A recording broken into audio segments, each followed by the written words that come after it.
You're listening to the Australian Hunting and Beyond podcast with Matt, where we talk about hunting, shooting, fishing, camping, and everything else that the great outdoors has to offer. Let's get into it. All right, Joe, third time's a charm, mate. We've had some technical issues tonight. Mate, I love tech. Everyone knows I talk about tech all the time. But sometimes when it doesn't work, geez, it's a headache. And we might talk about that a little bit later because I want to get into how we met, what happened at Croak Camp, and you know, there's been some pretty cool stories in between. So, mate, thank you for coming on the podcast. We met at Croak Camp, which was an absolute pleasure, and I appreciate you coming along. Tell us about that because you had a little bit of a yo-yo trip. Yeah, hey, Matty. Thanks for having me on the podcast, mate. Yeah, I really enjoyed Croak Camp. Like, it was a bit, a bit of a unique experience for me. Like, I normally hunt solo, especially in state forests. So going into the bush with a bunch of blokes that I'd not met before was something that I guess I sort of, had to have my wits about me. But safe to say that I was well and truly among friends around the campfire at night. The hunting was awesome. Like, we were definitely in the right spot. There were heaps of deer around. Did have a few sort of encounters where, I had a buck in the crosshairs at one point. But I've had a few too many shots taken with the 270 before putting my hearing protection in. So I thought, better be a good boy on that occasion, and unfortunately he slipped me while I was trying to wrestle an earplug in. But I think it was the next day I come across a doe on the boundary road. She just crossed into the forest in the national park, and I was carrying my ticker T3 in 270 with some factory 130 grain pills, and she was only 20 meters away, somehow unbeknown to my existence, not too far from her, and I was really happy with the shot. She did the sort of the death spin, when the shot goes through the vitals, and just bolted straight back into the national park. And obviously we've got a permit to hunt in New South Wales State Forest that doesn't extend to national park. So I sort of legally wasn't really allowed to go in and try and find her. If I was with someone, maybe I could have just left my rifle with them and gone in and had a look. But it just wasn't meant to be. So unfortunately, lost that doe. But definitely was still a great trip, right? Like, made some great mates. Obviously, exchanged some cool stories since then. Generally had a great time and cannot wait for next year. Look, I'd agree. I'd had a blast. Sam hopefully will be back. He only got to spend the weekend and he got quite crook and was out of there. So hopefully next time he'll be there a bit longer. But mate, it's one of those things. A pass through sounds great from those people going, oh, sweet, went straight through. Depending what it hits, if it's too big a projectile, it can just slip straight through. Not much blood, more internal, and they can go a long way. So it's a bit of a pesky situation. Further, I guess, amplified by the fact that you were close to a national park. So as you said, you cannot take a firearm into a national park. That is illegal. So props to you for doing the right thing. But on the other hand, we don't want to see an animal suffer as well. So it's sort of that tricky conundrum that I get you. And I think you said it exactly, that if you're with another licensed hunter who can possess firearms, you're probably giving them the firearm and trying to go in there and see if you can at least track it down. If you did, you've wounded it. So that's a horrible feeling. Hopefully it did pass, even if you weren't able to recover the meat. At that distance, I say it probably did. Yeah, absolutely right. Like, after that point, like every hunter, you're replaying it over and over in your head plenty of times. I did heaps of research, 130 grain from a 270 at close range, especially on a soft skin animal like a fallow. It's not unusual for that to sort of eventuate. But yeah, it is super unfortunate. But I have no doubt that shot was a good one, and that animal would have not long lasted after that shot. So unfortunate from a hunter's perspective, when from my perspective, like World According to Joe, is like when I go out, I'm after a good time in the bush in the first instance, and then look and feel the freezer in the second instance. And if we get lucky, maybe a set of antlers for the wall, but bit of a shame couldn't recover the meat in that circumstance. But it's not unusual for wild meat to go unrecovered in a national park, especially when we look at like aerial culling and that sort of thing. But that aside, like Crow Camp was awesome. I had a great time. Met some really good mates. Some which I have, still keep in contact with everyone on the WhatsApp chat, and even recently reached out to Sam as I was in desperate need of a hand after a recent hunt. Oh, well, I mean, mate, what a segue. You've done this before, surely, because let's get into that, because when you did need Sam's assistance, because, man, that was awesome to see and as you said, the WhatsApp chat, that coming through. I know I was stoked for you. Take us through the whole thing. Yeah. So, like, I live in the Canberra region, so I'm super lucky in that I actually looked it up on Google Earth recently, where I pulled all the forests that you can actually legally hunt in New South Wales around ACT, and actually compared it, like within a 3-hour drive of Canberra, capital city, there is more public land than the entire size of the ACT available to us. So a super awesome resource for us to use.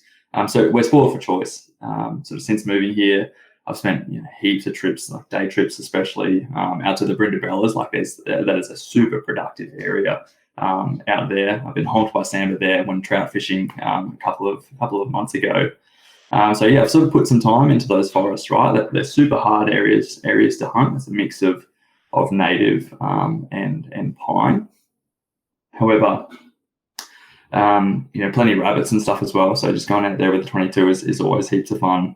But there's one forest in particular that I've definitely been putting a bit of time into, and I've really enjoyed a bit of a trail camera project. I do enjoy seeing what sort of gets around in those forests in those certain areas, because I'm sure you've seen it, right? Like you're walking around a new area and you go, man, like that is a really big print. Like there are some big critters here, but you just think, how are these absolute monsters just slipping through the bush? And I've heard stories of Sambar up in these areas.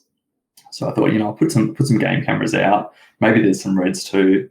And over the past sort of 6 months, I've gone out there every couple of weeks, checked the camera, and had mixed results. We're sort of coming up the back end of winter in Canberra now, and it has been bitterly cold. There's been a couple of trips that I've gone out and thought, from my game camera info, I know that if I'm sitting here, I'm probably going to catch Sambar coming up. And there have been days that I've just rocked up there in pitch black, come in under head torch, and just sat in the snow while the snow bucket's down, just thinking, they're going to come. And trip after trip, and I've not even seen a deer, right? And I was coming up to the end of a big week of work a couple of weeks ago, and I thought, what, I might knock off early on Friday, swing by home, grab the rifle, and head out to this forest and just recover the camera, see what's going on, move it to a bit of a different spot. Because I've been, using a bit of AI, like you mentioned in one of your previous podcasts, and uploaded the maps, and I was in the right areas. World according to ChatGPT, he knows all. So I thought, I'll just persist. And I went out there, pulled the camera. It had been sitting there for about 4 weeks. And I take my little laptop out with me because I hate trying to check the photos on that tiny little screen. So I got my little Surface, and I got there, pulled the camera. I'm just sitting on the ground, the wind's swirling, not much is happening. And as I'm flicking through, probably about 250 photos, roo, wombat, fox. And in that 4 weeks, there were 3 photos of Sambar that had passed through, a couple of stags and a hind. And it was interesting because it was the first time I'd actually seen a hind in that area. The wind was swirling. I thought, no, nothing's happening today. I'll just punch down to a new spot and chuck the camera up in sort of like the area where it sort of borders between natural eucalypt forest and the pine that I'd had my camera up in. And checked all 400 photos or however many I had, and that was probably took me about 20 minutes. Got up, took the bag on, and I'm walking down this sort of creek line, and before I know it, I've been honked by a Sambar, and it sounded very close. So I thought, oh wow, like, you know, there are Sambar here, and that one, you know, I've heard Sambar honk in the distance, but this was like, no, he was honking, or they were honking at me. So I dropped to a knee, and I have a little flex mark caller that one of my mates gifted me. So shout out to Leary. I wouldn't have got him if it went for this flex mark.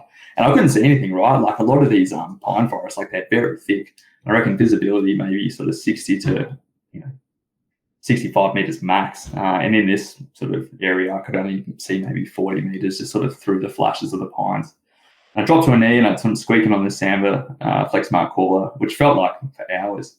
I saw a flash of a Sambar at one point across the creek line. I thought, oh, you know, they look like they're moving with a bit of speed, but I thought, no, I'll just keep squeaking.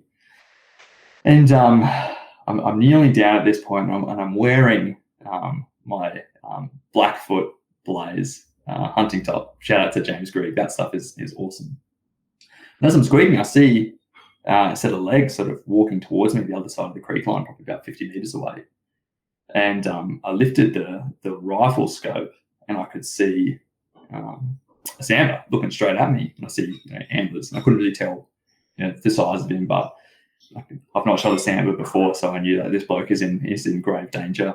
Adrenaline sort of started to kick in, so I got super low, got on my guts, took a sight picture, and it was a very tight shot between the pines. And I'd loaded up some new projectiles for the 270 following the hunt camp experience, and I loaded up some 150 grain Hornady SSTs. I'd been to the range with them and inside them in. They were all good. And I could only see the neck of this Sambar stag at about, you know, probably at this point, probably 45 or 50 meters. And there was no way I was going to move from where I was. Like I was sort of in the open almost. And he was looking directly at me. But I could tell, like, he couldn't really tell what I was, right? Like I'm making this noise with the flex mark caller, and I'm wearing the Blackfoot camo, and it just was not at all sort of registering what I was. And just put the crosshairs right on the center of his neck as he's sort of looking at me, and pulled the trigger. And to my complete relief in this circumstance, it just absolutely folded him, dropped him on the spot, and he rolled down into sort of the base of a catchment. And man, my heart was pumping. Hey, like even now retelling the story, I'm like getting G'd up. But yeah, sort of gave him a couple of minutes, and I pulled out my phone and sort of videoed myself and my reaction because I knew, you know, that emotion and that sort of response is very, it's hard to replicate to someone who maybe not a hunter. Like my family are not hunters, so I put a bit of the video together. But when I went to sort of recover the deer. Hey, outdoor enthusiasts. With winter fast approaching, it's time to gear up with our latest clothing merch drop, loaded with a heap of rugged, new designs, built for the outdoors, and to represent our passion and lifestyle. Our new hoodies are weather ready and specifically crafted for epic hunts, hikes, and campfire nights, plus everything in between. Stay comfy, stylish, and trail ready. Hit up the Australian Hunting and Beyond Linktree and click on the shop tab. Alternatively, check out the link in our bio on Instagram or in the show notes. They are ready now before your next adventure. Gear up and get out there.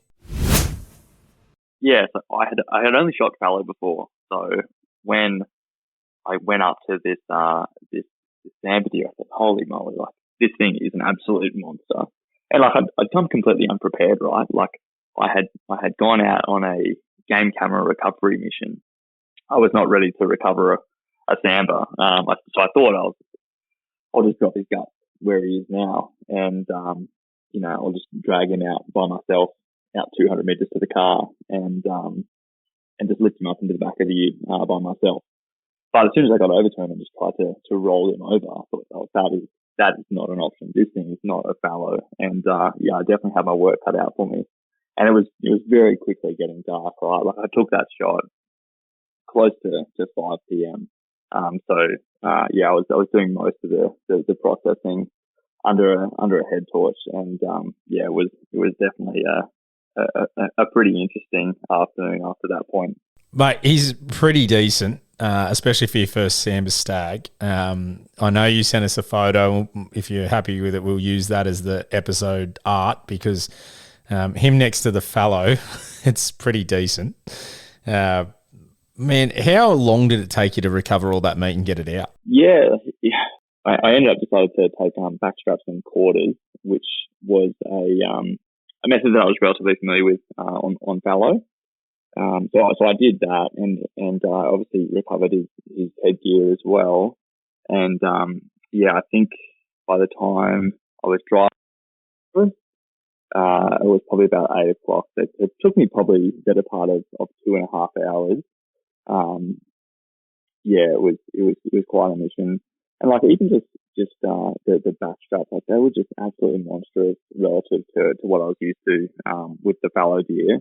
And like one back leg, normally with fallow, you can chuck a back leg in your backpack and carry the other one and hike out for a kilometre, and that's not too much of a mission. But this one back leg of the Sambar deer, I reckon it would have weighed over 40 kilos, and it was a real mission, getting that to the car. But I'm glad I did because the freezer is well and truly full at the moment. I recovered about 50 kilograms of venison. I donated one front leg to a mate of mine, I got a call from Sam on that afternoon, which was very timely because I thought, man, I'm going to need a hand processing this all tomorrow in the kitchen. So very thankful to Sam. Came around and he's got great knife skills and made very quick work of breaking down the legs while I backsealed and labelled and all that sort of stuff. But I think in total, probably about 50 kilograms of venison. Well, you got to be definitely happy with that. What an easy adventure. Going out just to, I guess, check the trail cams and shooting a big stag was probably a bit of a turn to what you predicted what it was going to be like, especially in those conditions, as you said, like the wind swirling and whatnot. Yeah, it was definitely sort of not what I was expecting, right? And like I mentioned, like hunting the Canberra surrounds has been a bit of a mission for me, right? Like of all the forests combined in the sort of the local area over the last couple of years, I reckon I would have made upwards of 50 or 60 visits. But to this particular forest, that was my 17th visit to that one, and I had never seen deer in there with my own eyes. Like I'd had them on the game camera. 17th trip, first time seeing deer in the flesh, and first time pulling the trigger on what was an absolute what I would say is a monster stag, right? Like he measured just over 25 inches and is relatively square. So I'm super happy with him. I just can't believe how he compares to a fallow deer. But he's definitely one of the bigger boys in that forest, and there was evidence of that he'd been fighting with the other stags in the area. Super cool. I'm definitely going to be putting a bit more time into that forest, and I guess as well, like it sort of shows to me, like we've heard some of the hunting greats from a state forest hunting perspective, like Prof. Deek, he says love the basics, and you're not going to get a huge harvest every time. And, consistency is key and it pays off. And in this circumstance, I definitely did, right? Definitely really hit home to me. It's like consistency is key. Like if you're in the right spot, keep going there because it will pay off eventually. Sometimes when you least expect it, especially in those harder forests to hunt because, they're harder for a reason. Less people hunt them. It could mean that there's a really good stag going in there. So, I definitely am an advocate for hunting those harder forests. Like it was such a cool challenge. Yeah, I think, I'm pretty vocal about it. I understand that my chances of getting a lot of deer and, decent sized stags and bucks and things like that is quite small because I just don't have the time to get away and my family comes first. I've not shied away from that and I wouldn't. And at being so far away from state forests, it's just a mission and you don't get that much time to be able to get down. And I think it's pretty evident that the more time you spend in the forest, just understanding, watching, seeing things, putting all those pieces of the puzzle together, the more success you're going to have. And, it makes complete sense. When you read Errol Mason's book, and, I've learnt so much in regards to Sambar about that. It makes sense that you pick your area, find a good area, and just get to know it like the back of your hand. And if you're not close to one, you really can't do that. And this is, again, I'm not sort of making excuses, because it's definitely a thing. If you walk out and you go away for a week, or not even that, most people don't even get that much time. So they might go away for a weekend. And if you're doing that once every 3 months, the big issue I've found is that you go back to the same spot and the forest has changed significantly. And places that I know I pigeonholed for our croak camp, got there and just went, oh, the regrowth is now made this completely unhuntable. And this was an area that I was like, this is good. This is where I want to spend my time. And now it's just off charts, where if you were there every sort of weekend or every second weekend, you're going to not have those issues. Plus, you'll be able to pattern the deer a bit more to know where they're moving through, what they're doing in each sort of season as things change. It's one of those things, I'm jealous that, you've got access so quickly to be able to run out to the state forest. That's awesome. That's such a good thing. We're lucky in New South Wales for that. Absolutely. Yeah, I definitely, consider myself like really lucky that we have, access, that is just on the doorstep. But yeah, absolutely spot on. That consistency is key. Time in the forest to develop its understanding is definitely beneficial.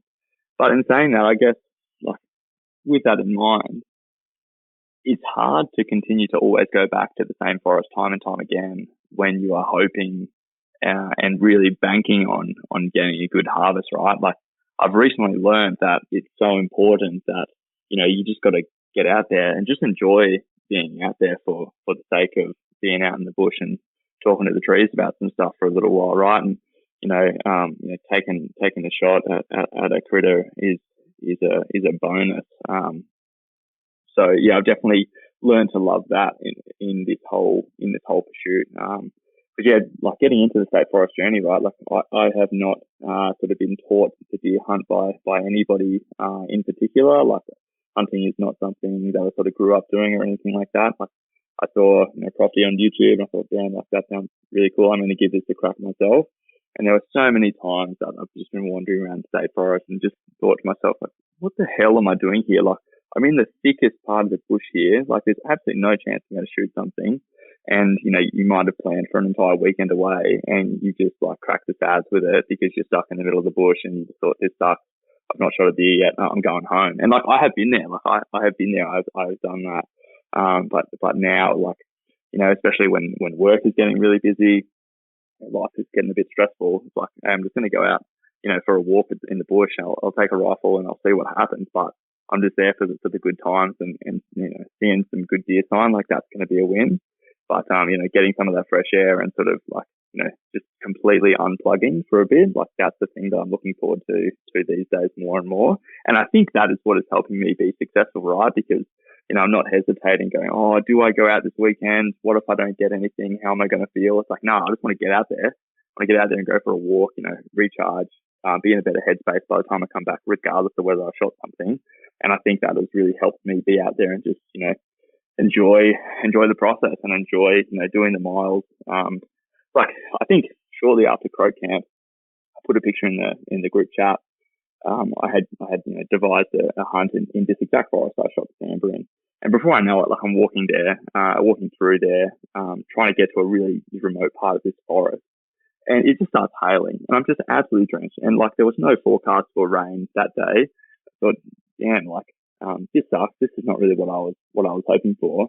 But, there was sign in that area. So, I just kept going back, enjoying the time in the bush. But it is easy to go, look,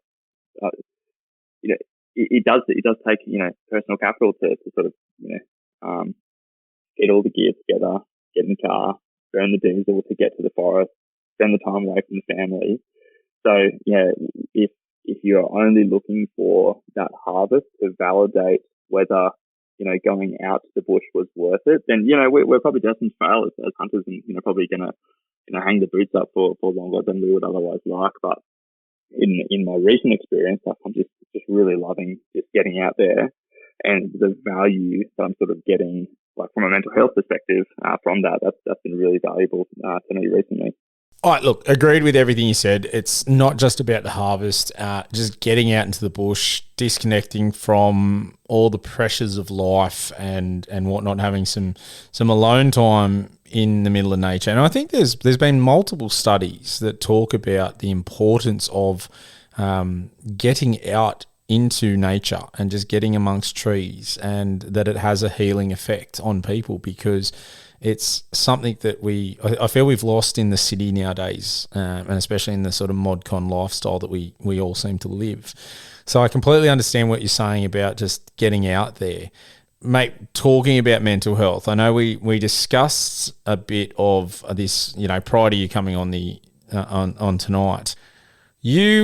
I guess your background is quite a technical background, so you like to know the ins and outs of things. So, well, do you want to share? You can probably, explain it a bit better than I can. Yeah, sure. Yeah, like you mentioned, I got a technical background. I'm an engineer. I like cars, that sort of stuff. So I've been working really busy recently, in the last couple of years, and started getting some sort of chest pains, which went to the doctor, obviously, and sort of cardiologist, got all the checks done, and there's nothing physically wrong for me. I've been back multiple times when these sort of chest pains come back, and one of the nurses suggested, maybe you should chat to a psychologist about this sort of stuff, because these could be symptoms of stress. I never really thought about that before, right? Because I've been in a relatively stressful work environment for plenty of years now.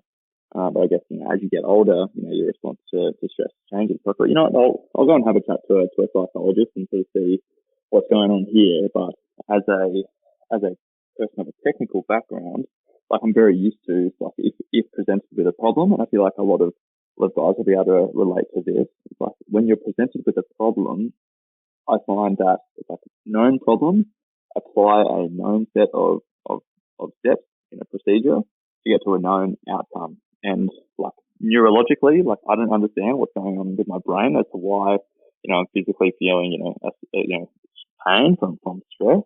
So I wanted to go to the psych and sort of drill down into that.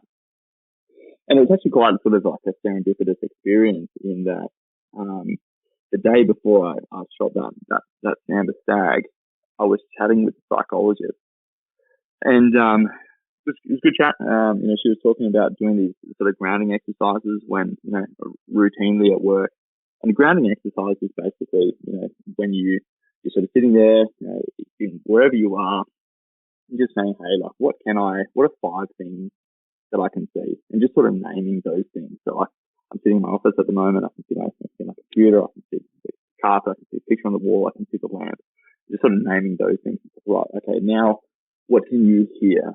I can hear obviously the noise from my speakers.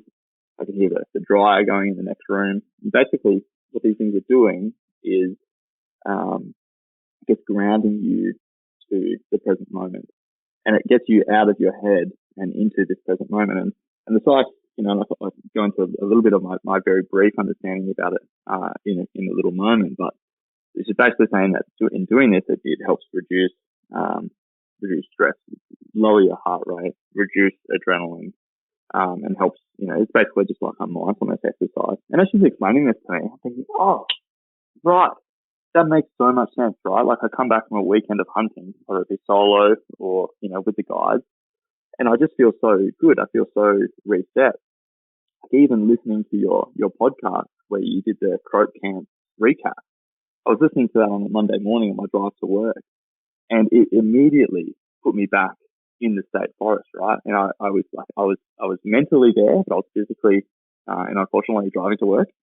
I thought that's why I feel so good when I go hunting, because when you are hunting, you are you're constantly observing what you are seeing, right? Like you are looking for a sign on the ground, you are looking for rub trees, you are looking at what the weather is doing, you are feeling, the ground underneath your feet, the crunchiest sticks of all time, about to break under your shoes.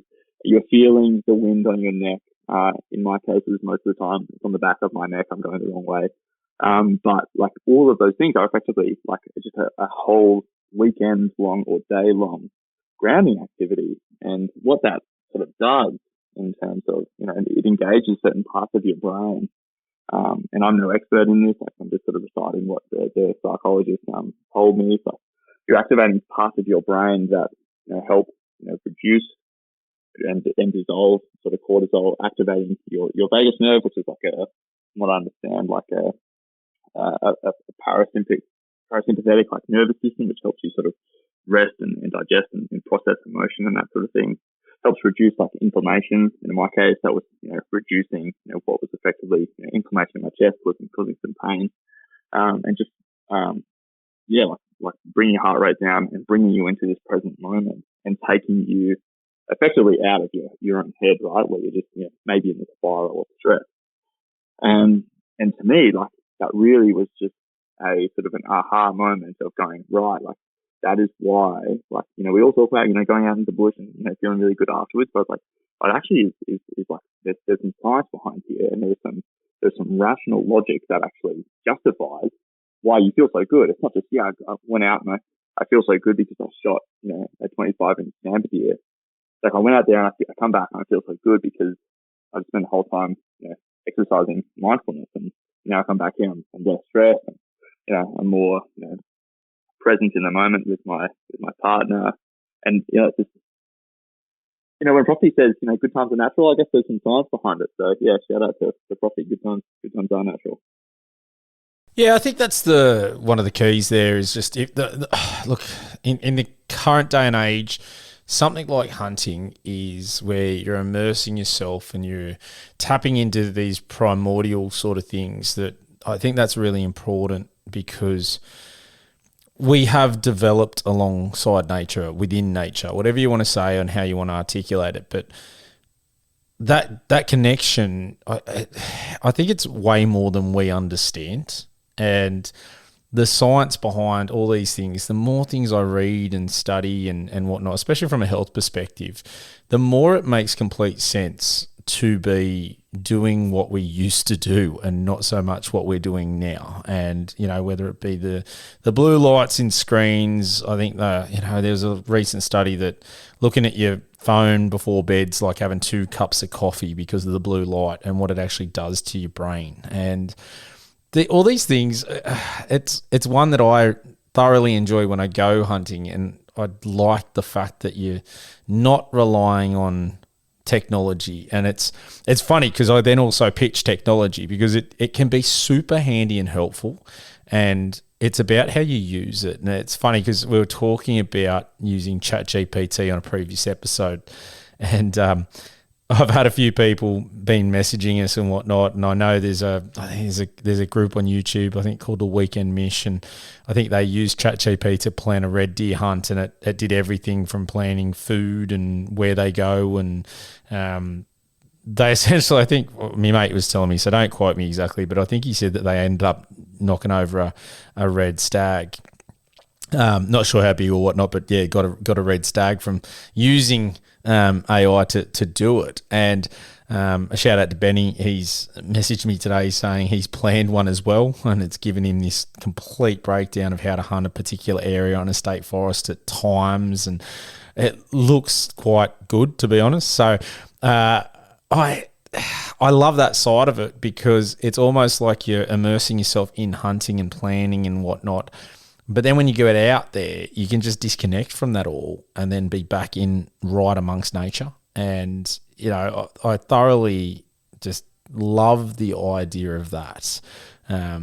It's a real tricky one. I get the connection part, and I get the disconnect, and I get the want for different technologies, because depending on what you do or how you hunt, like tomorrow night, I'm going out for a hunt with my mate Dan, and realistically, we both work. We're not going to be leaving. It's an hour and a bit to get where we're going.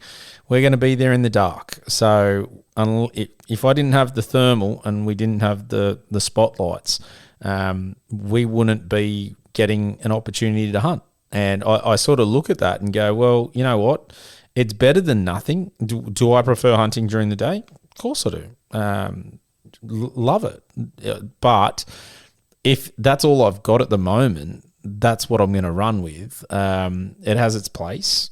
So be it. So, mate, thank you for sharing that, because, I know there's a lot of people that wouldn't want to share that they were going and seeing a psychologist and having that conversation. So I appreciate you being so candid and honest. Yeah, no, absolutely no worries, mate. Like, yeah, it's definitely,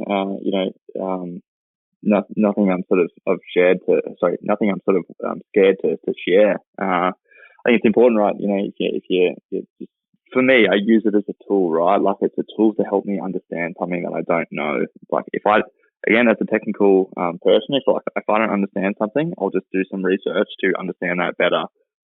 Like, neurological science is not at all my specialty, so I talk to someone whose specialty it is, and they help me understand it so that I can apply it and go, yeah, there actually is some science and logic to me doing this. But yeah, like, completely right. Like, I, for those guys, this sort of ties back into the conversation we're having before, where, like, yeah, not everybody has super easy access where they can just duck out to a forest after work for a quick look around. So yeah, obviously I am thankful that I have that available to me. But yeah, you got to take the opportunities when you can get them, because life gets super busy, it gets super stressful, and even trying to fit in a hunt can be stressful as well. But when weighed up against the benefits that it can have from sort of like mentally resetting you and giving you energy to to be a better partner, or to just be able to perform a little bit better, or just feel better in your own sort of skin and in your own head, then it's definitely a worthwhile investment. So yeah, super keen to hear how you go tomorrow, mate. Like, yep, you're going to have the thermal going, but so be it. Like, if I was hunting in the dark, like, would I choose to turn the thermal on? Absolutely, I would, because we don't get out all the time, so why not better your chances as much as possible so that you can bring something home. Because, like, at the end of the day, there is still a feral deer problem in New South Wales. As much as people would like to sort of negate that, like, that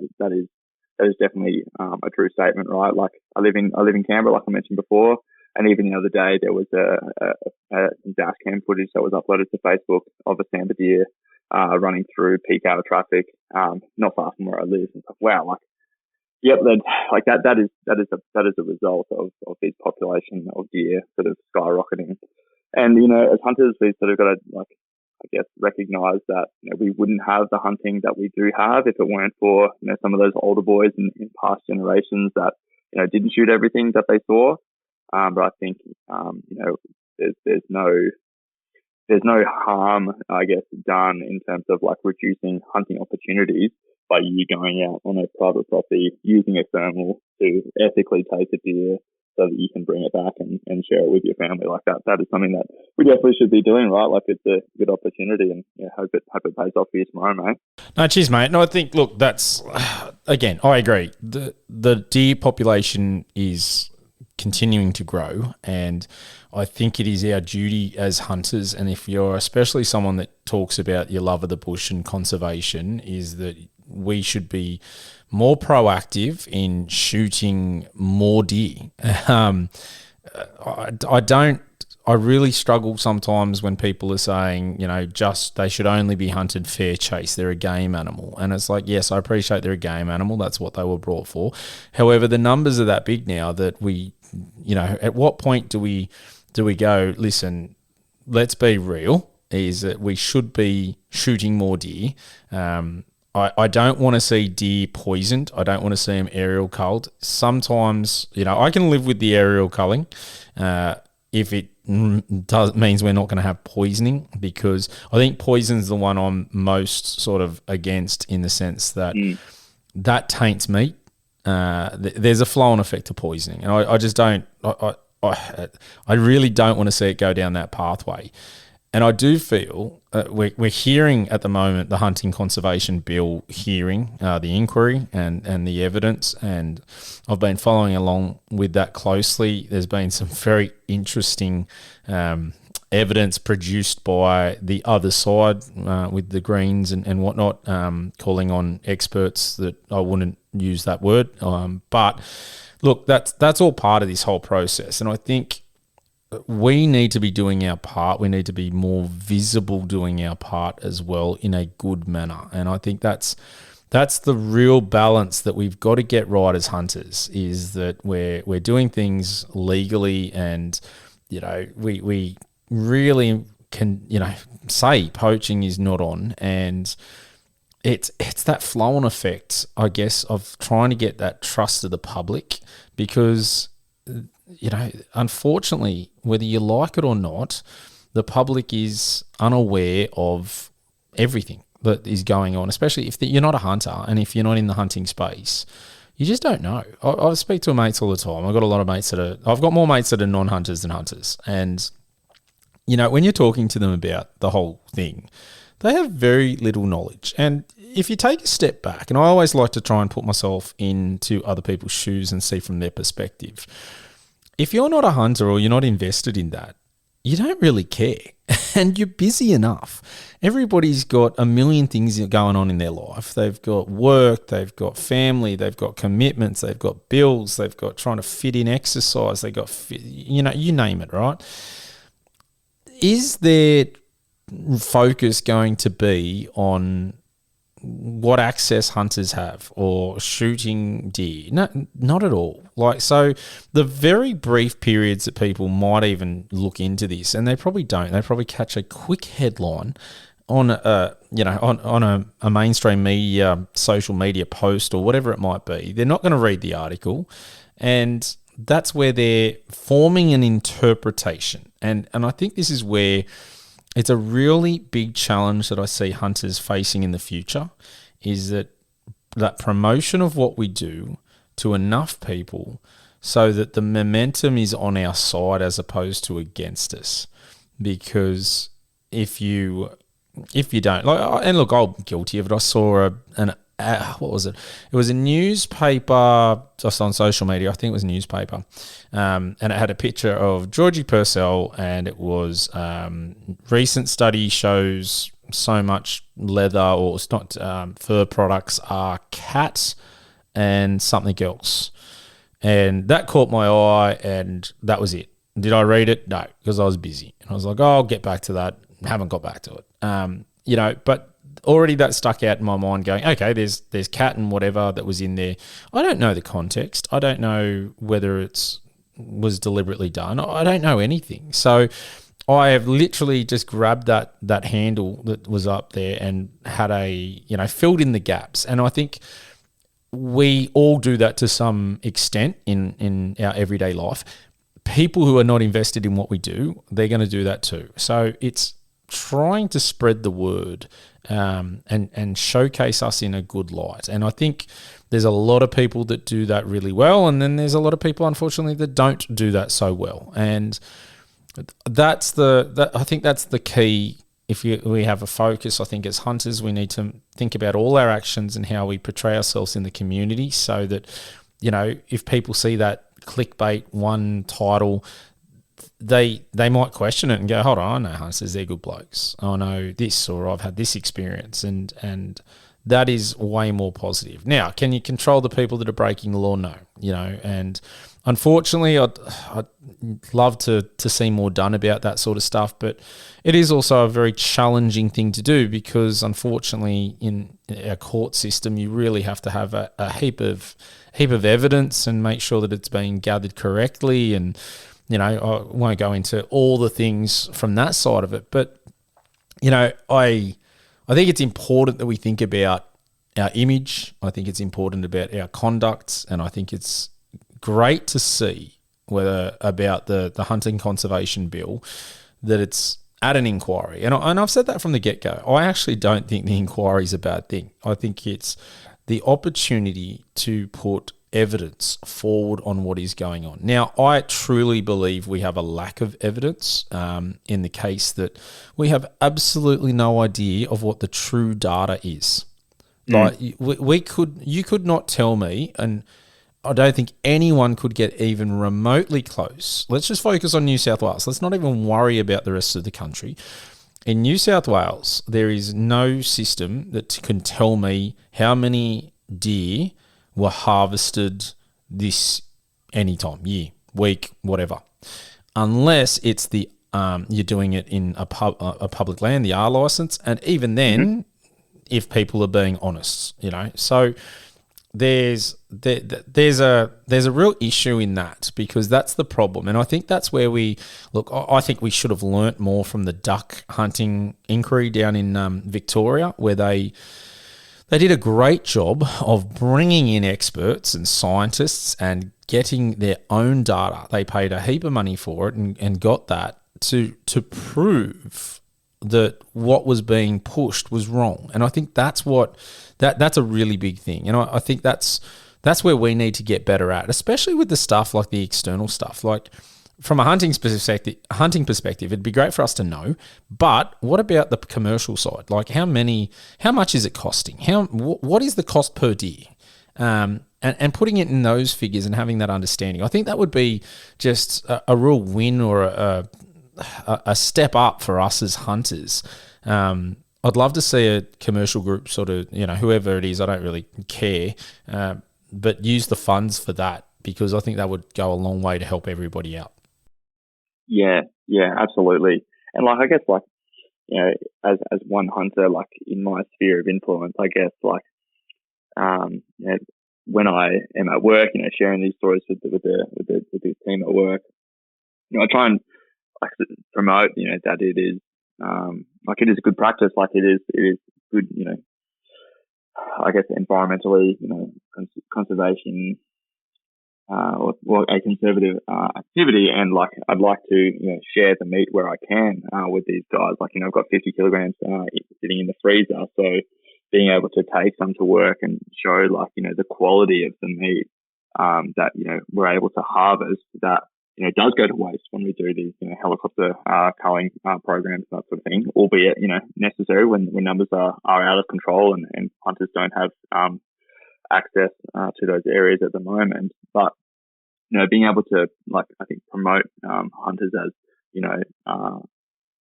law-abiding, ethical, responsible people is a responsibility of all of us hunters. And we do that even, among, our I guess, peers and friends and colleagues that, work around us that are not hunters. I think that's where we can spread that. Because like you mentioned, right, it's so easy to grab a handle of an article and make a subconscious judgment about, what the state of play is. So if you're able to influence, I don't know about you, but a lot of my the guys at work and the team at work who don't know hunters, I might be the only hunter they know, and if I'm able to present hunters in a way that law-abiding, ethical, and is able to present a really good resource that I'm happy to share with them, then that paints their perspective that hey, I know a hunter, and they're able, and I agree with what they do for these reasons, and it sounds really like a really interesting practice. We're not, some redneck that's just going to, jump the fence and poach the nearby private property with a spotlight at night. I think that's, super important. I think shout out to you, Matty. You do a fantastic job with this podcast, right? You're unwavering in your advocacy for law-abiding, ethical, responsible, and safe hunters, because that's effectively the message that needs to be shared is that. I'd like to think at very most that is the majority of us, right? We all have a part to play in that. I think your message that you share, with your routine podcast is a great way of doing that, because we can't control the media. The media is always going to produce slanderous articles of people for clicks, and that's just the world that we live in. So I guess we just need to promote truth through face-to-face interactions where we can, because I don't know about you, if I've had a conversation with someone, face to face, I'm much more likely to believe that conversation based as opposed to slanderous news article that I've heard or that concerns the matter, later on. So I guess, that's where I sit on it. Like, yes, it's doom and gloom to some extent, but, we do have a sphere of influence in our little local world. I appreciate the kind words. I think for me, that's where it is. I want my kids to be able to do this if they choose, and I want people to be able to have the opportunity to hunt in the future if they choose to. And I don't think it is doom and gloom. Like, I think sometimes we all sort of, we fear the worst, and I don't think it's a bad thing. I think it's something you should plan for, and you should have strategies and whatnot to promote. So I know that's one of the things of the podcast. It's for me to learn, but also I think now to advocate and portray hunters in the best light possible. And I'm about, hopefully I'm not that far away from launching an app that further promotes advocacy and will do something else in that sphere of being able to help and support hunters going forward. So we'll wait and see how that plays out. But I think all you can do is sort of be true to yourself. And I've said it a million times. I'm all for legal, ethical hunters. I will never support a poacher. I'll cut ties with them straight away any day of the week. I don't care who they are. So I think that's my moral, I guess, sort of how I've been brought up. And I don't want to be any different way. And, if it doesn't make me friends, whatever, I couldn't care. If it doesn't make me popular, again, I don't really care. I know that when I go to bed at night, I've done the best I can to represent myself and try and be a role model in a positive way. And that's all you can ask. And if everybody is doing that, I think we're in a much better place as hunters. And I think that there are some great people out there doing great work, and, props to them, because it is important. And I think that we all, as you said, we all have our own little pocket that we can. And I love the term sphere of influence, because that's essentially what it is. But that little pocket of people you get to connect with and talk to and whatnot is important, because they might get involved. It might not be now. Like, there's so many people I've met. I was lucky enough, my kids had their birthday on the weekend, or their birthday party, I should say. And I was connected with another mate, and he turned around and said, we're talking about hunting. He goes, I really have to get into it. I've been dying to do it. We had this conversation back in 2018, and it's, 7 years later. And I was like, yeah, man, get your license, and now he's put steps in place to do that. And I was like, perfect. That's exactly, that's exactly what we want to do. And it was just that little conversation. We were talking about a few things, and he's like, how do we go about it? And I stepped in through the process, and bingo, he's keen. He's going to do it. Doesn't live close to me. He's far away. So I sort of connected him with the gun shop and said, hey, this is the way to go, mate. So I think that's fantastic. I know there's a lot of people out there that will be complaining and going, we don't need more hunters. I disagree. I think we do. I think the more numbers we have, the better. And again, this is the one thing I like. And I like talking to an array of people from totally different perspectives and viewpoints, and having the discussion on just anything, because that's how you strengthen your argument and you find holes in your argument. And, I thoroughly like an Instagram post on, an Instagram page called Hunt Quietly. I think it's actually Stephen Ranella's brother. I'm not 100% sure, but I think it is. And he's really opposed to what his brother does in Meat Eater, and the promotion and the making money and all that, and trying to grow the numbers of hunters. And I really like what he does. But he did a post recently that I completely disagreed with. He put up some stats and whatnot, saying that further evidence for people just to hunt and not put it all over social media and things like that. And look, I sort of get that, and I don't mind that approach, but that's a different story. But it said it turned off all these people. And one of the comments I said was, they surveyed 1,050 people in the US out of 365 million people. And I was like, I don't think that's a good sample size. And, he came back and another gentleman, I don't know, another user, came back and said, they went through the statistics, and and the formulas and all that. And I was like, okay, you're missing what I'm saying. I was like, forget all the formulas. But if you're only talking to 1,000 people out of a population of 365 million, I don't care what formula you have, that is such a small sample size. It can get it vastly wrong, and it can be an overrepresented group in such a small thing that I do not think the statistics, they are anywhere near valid. And I responded saying, if you listen to I think US polls for the elections, or even here election polls or anything like that, when they come out with these statistics, they're so far off each other. You'll have one group saying this is the poll, and then you'll go to another one, and there'll be a 20% flip in candidates, and you're sort of like, okay, well, how can they get it so wrong? And again, it's not a complete science. And I was sort of trying to make that point to them, and I don't know if I got it across to them and whatnot, but I was like, I don't know if where you're coming from is correct. And I'd love to have him on and have the discussion. I don't think he would, because he's trying to go the opposite way, that he doesn't want people to talk about hunting. He wants it wrapped up all together.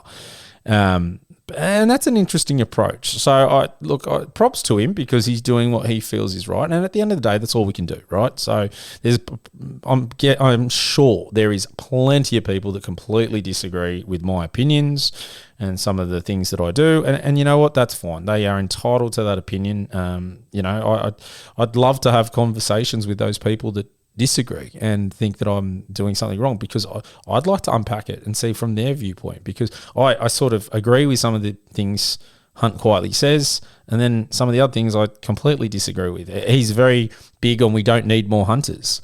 I am totally opposed to that. I think if you don't have more hunters, your numbers are significantly decreased, which means that politicians, they don't care about hunters.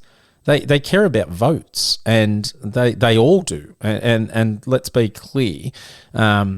So if you have not a significant portion of people, then they're going to go against you. That's what it's going to be. So, it's fascinating. And let's be real. People are fascinating because everybody has their own sort of unique way of looking for things. And that's a good thing. I'd hate to be robots and not, we all love the same thing and watch the same thing. What a boring world. Yeah. It's a really interesting point, right? Like, I'm completely on board with you and saying, I agree. I think we should have more hunters. The more hunters we have, the more effective that we can be. But at the same time, I myself, I've been very conscious in not mentioning the forest name that I shot that Sambar in, and that is like a representation that, in a way, that I am selfish, that I want to preserve that. Like, I don't want every hunter and his dog in the Canberra region to flock to this forest and shoot the rest of the Sambar deer, because I guess there's sort of a couple aspects to it, right? It's like, one, I want people to enjoy it like I enjoyed it by, going through that challenge, because just listening to a podcast or watching YouTube videos that say, hey, go to this forest at this GPS location and wait here until, Sambar Stag of lifetime comes out and shoot him. It's like that is not the hunting experience that I sort of want to share with people. Like the one that I want to share with people is like, hey, do the hard yards, because the hard yards are enjoyable too, and that helps you enjoy the end state of harvesting a great deer. So I can appreciate that. Someone might say, hey, we don't want more hunters, because in a way we are trying to preserve our own future hunting experiences by more animals, more likely that I'm going to be able to shoot a better deer or have a harvest more often. But at the same time, I've got to sit back and go, like, even if every hunter went out every day and shot a deer, for the next year, we'd probably still be in a pretty, challenging position in terms of deer numbers, especially noting, the vast array of national parks that we're not able to get in and hunt. So I can appreciate like that viewpoint of we don't need more hunters, but I can also, agree that, yeah, we should have more hunters, but I'm also guilty of it, right? Like, I don't want all those hunters to flock to where I've got my game camera up, because, it might spoil that opportunity for me in the future. But I also want, those people to enjoy the whole experience of investigating a forest themselves and enjoying that experience, because, yeah, hunting is not just going out and shooting. Why it's called hunting, not shooting, right? Like, it is a challenge. Agreed. And this is where I agree with what Hunt quietly says, because he's saying there is a decreasing resource in the amount of natural land and things like that, and that if you increase the number of hunters and the population of land doesn't increase with it, then you are going to jam more hunters in it. Hunting pressure gets harder. It's harder to get animals. The whole system, comes to a fault. That makes sense too. It's such a tricky one. I don't know, and I don't think we'll ever have that perfect balance. I don't see how we would ever get there, but it's one that you can at least strive and try for. And I think for me, it's just about preserving the opportunity for hunters to be able to do their thing for however long.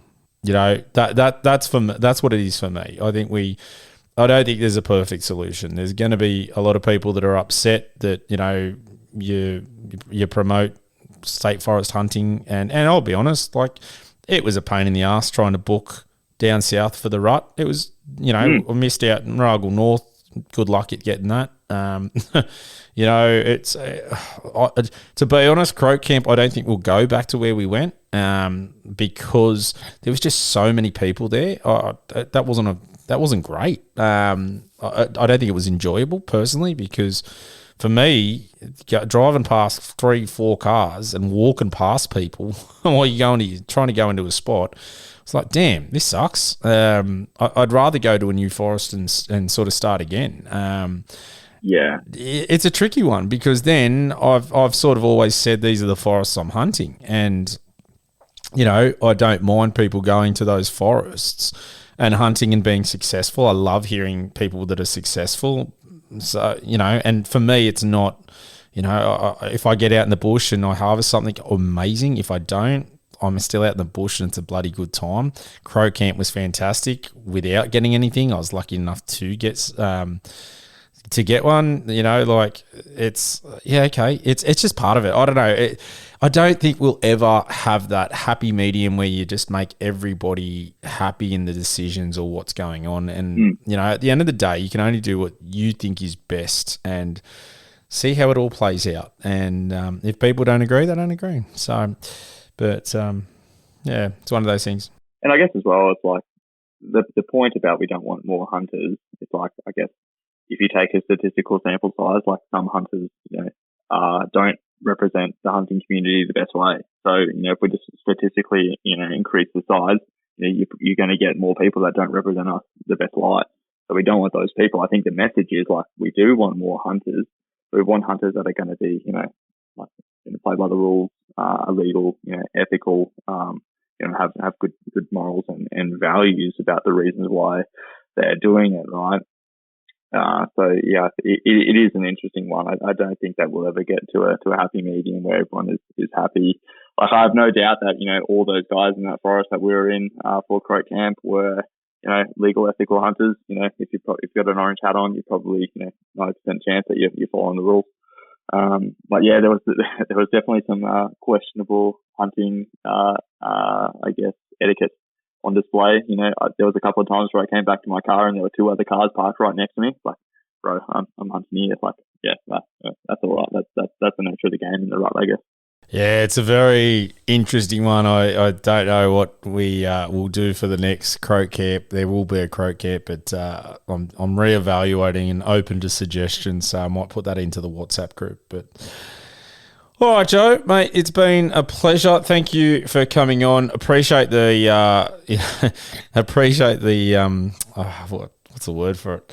That I appreciate you hanging around when we've had some major technical difficulties. So, yes, appreciate you just not throwing the hat in and going, stuff this. It's crazy. I don't know what's happened, but look, you got to roll with it. So I do appreciate you being so flexible tonight, mate. So thank you very much. Yeah, no, that's all good. Thanks, Matty. Hopefully the audio's come through all right. It's a bit broken and quiet on my end, but I trust that you'll be able to work your magic and make it sound like a professional production. But yeah, huge shout out to you, mate. Like, you're putting your own time and money into this show, and you're doing a bloody great job at representing us hunters. And like, back to the mental health piece, right? Like, there are dudes that are going to be listening to this driving to work, and they're going to be able to relate, and they're going to be able to like sort of benefit from that because you put this together. So thank you so much for doing this, mate. I really appreciate it because I know I enjoy listening to it on a Monday morning on my way to work.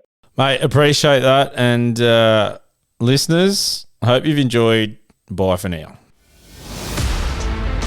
You've been listening to the Australian Hunting and Beyond podcast with Matt. Thanks for tuning in and can't wait to catch you next time. But in the meantime, if you want more, you can find it at linktr.ee/Australian Hunting and Beyond. That will give you our YouTube, Instagram, X, Facebook, you name it. We'll catch you next time.